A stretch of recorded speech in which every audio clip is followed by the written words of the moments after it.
দেশের বিভিন্ন খাতে নিযুক্ত লাখ লাখ শ্রমিকের জীবনযাত্রার মান উন্নয়নে সংশ্লিষ্ট কর্মকর্তাদের দেশের শ্রম আইন বৈশ্বিক মান অনুযায়ী সংস্কারের নির্দেশ দিয়েছেন অন্তর্বর্তী সরকারের প্রধান উপদেষ্টা অধ্যাপক মোহাম্মদ ইউনূস।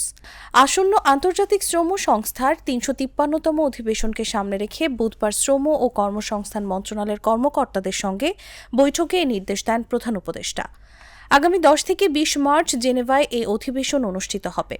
শ্রম ও কর্মসংস্থান মন্ত্রণালয়ের উপদেষ্টা ব্রিগেডিয়ার জেনারেল অবসরপ্রাপ্ত ড এম সাখাওয়াত হোসেন আইএলও অধিবেশনে বাংলাদেশ প্রতিনিধি দলের নেতৃত্ব দেবেন। প্রধান উপদেষ্টা বলেন, আমাদের ইতিবাচক পদক্ষেপ নিতে হবে এবং কাজ সম্পন্ন করতে হবে। আমরা এখানে অজুহাত দেওয়ার জন্য আসিনি। তিনি দেশের শ্রম খাতে শ্রমিকদের জন্য বীমা কভারেজ ও স্বাস্থ্যসেবা সুবিধা নিশ্চিত করার ব্যবস্থা গ্রহণের নির্দেশ দেন। বৈঠকে শ্রম ও কর্মসংস্থান মন্ত্রণালয়ের উপদেষ্টা এম সাখাওয়াত হোসেন, সচিব AHM শফিকুজ্জামান, আইন ও বিচার বিভাগের সচিব শেখ আবু তাহের এবং আইএলও বাংলাদেশের কান্ট্রি রিপ্রেজেন্টেটিভ তুওমো পৌতি আইনেন উপস্থিত ছিলেন।